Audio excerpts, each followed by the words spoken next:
la ciudad virreinal de Lima, en tiempos sumamente remotos, donde aún se podían apreciar los olores de los inciensos y la pólvora en medio de las calles y los pasajes de aquel entonces, vivía un fraile sumamente humilde, un lego franciscano llamado Fray Gómez.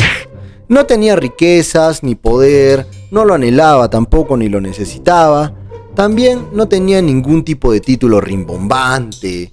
Bueno, era una persona humilde, ya me entendieron. Pero era dueño de algo muchísimo más raro, pues él tenía un don, tenía la capacidad de obrar milagros. Fray Gómez no era una persona lavanciosa, no era una persona que le gustara la fama, pero era una persona muy devota. Era un santo prácticamente, servía con suma devoción en la enfermería del convento franciscano, cuidando a todos los hermanos que se encontraran enfermos. Pero la gente poco a poco ya lo conocía.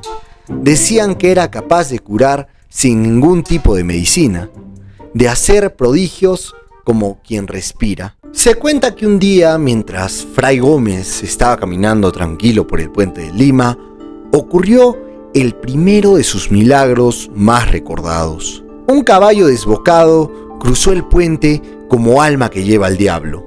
Su jinete salió volando y se estrelló contra el empedrado, quedando totalmente tirado, inmóvil y con la cabeza destrozada.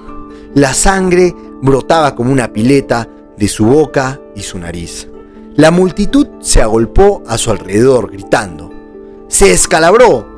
¡Vayan por el santo óleo! Fray Gómez, tranquilo él, sin apuro ni nada de escándalos, se acercó al moribundo, le colocó el cordón de su hábito sobre la boca, hizo 3 bendiciones, y el hombre, como si nada hubiera pasado, se levantó completamente sano. La gente se volvió totalmente loca, empezaron a gritar: ¡milagro, milagro! ¡Viva Fray Gómez! Querían cargarlo en hombros, hacerle fiesta, pero el fraile se escapó corriendo a su convento.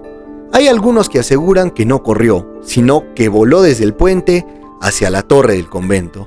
Pero bueno, esos son rumores. Esa misma tarde, Fray Gómez, muy tranquilo él, sin darle mucha importancia a lo que había pasado, visitó a San Francisco Solano, que yacía en su celda abatido por una terrible jaqueca.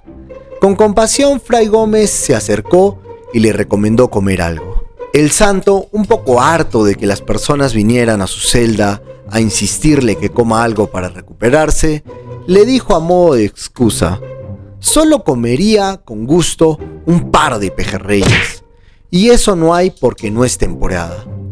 Fray Gómez, sin perder su calma, metió la mano en su hábito y sacó 2 pejerreyes, fresquísimos, como si recién los hubiera sacado del mar. Los cocinó y se los dio al santo, quien los comió evidentemente, y sanó inmediatamente. Los milagros de Fray Gómez no eran exageraciones, eran hechos que aún hoy en día se cuentan entre las paredes del convento, donde un óleo pintado muestra estos prodigios con la inscripción de su vida milagrosa. Pero el milagro más curioso y digamos enigmático que tuvo Fray Gómez ocurrió una mañana.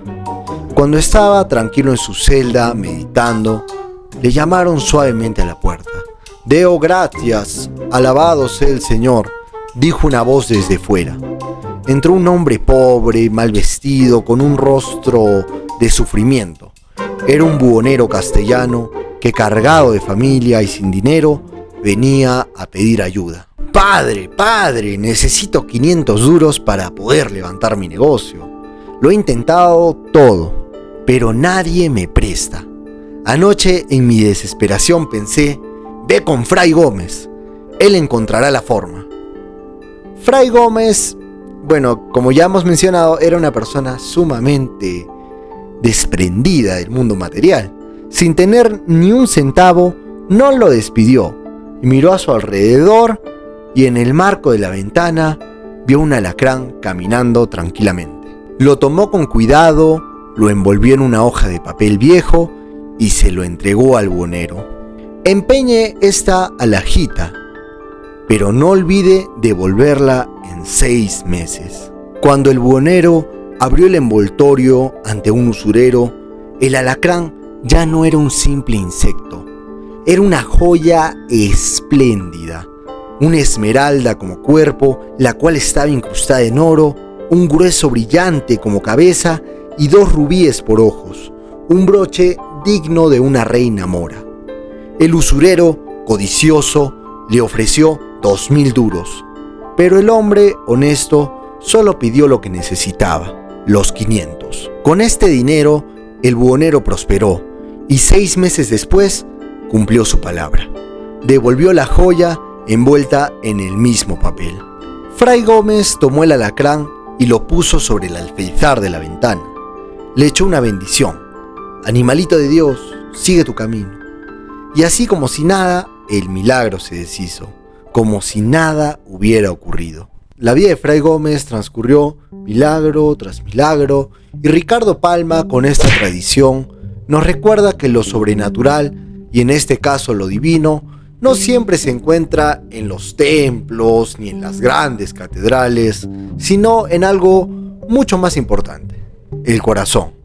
Así es, el corazón, y especialmente el corazón de los más humildes.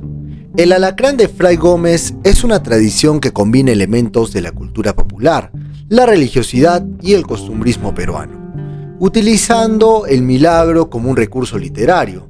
¿Para qué? ¿Por qué? Para exaltar los valores. En este caso, exalta la humildad. Gracias por llegar al final del video. No olvides darle like, suscribirte al canal para más contenido como este.